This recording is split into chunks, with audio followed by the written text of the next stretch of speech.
Boogaloo is set to begin in just over a week, but right now it doesn't have a permit. Gabby Killett explains why and what it will take for this event to go on as scheduled.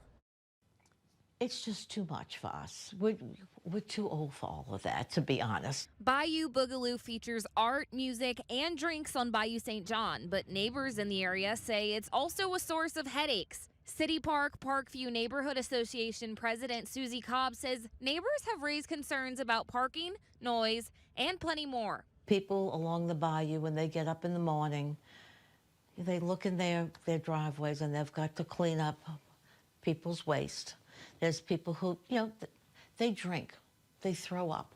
Festival organizer Jared Zeller says he's been in touch with the community since the festival's inception in 2006. This year, he says Bayou Boogaloo has scaled back more than 40%. We think that is going to solve a lot of the issues that have been brought up over the last couple of years. New Orleans City Councilman Russo tells us he's withheld the festival's permit to promote conversations between festival organizers and neighbors. I get almost no complaints about Jazz Fest, and Jazz Fest is way bigger, so that tells me there is a radical difference between the two. I've never been threatened not to get a permit, right? So this is kind of a new experience where, a council member who is representing what we believe to be a very small faction of people that live in a particular neighborhood that would love to see us go away.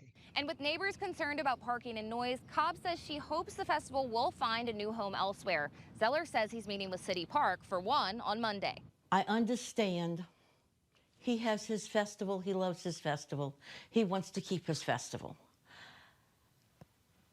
His festival has outgrown our neighborhood. Zeller says one option is City Park. He has a meeting with representatives there Monday. The final resting place for the event, I think it just depends on how 2025 goes. Cobb is set to meet with Zeller Thursday evening to discuss neighbors' concerns. Russo says if neighbors and festival organizers put their heads together and solve their conflicts, the city will issue the permit and this year's festival will move forward as planned.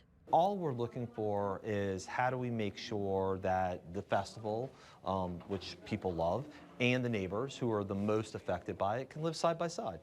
Reporting from Bayou St. John in New Orleans, Gabby Killett, Fox 8, Local First.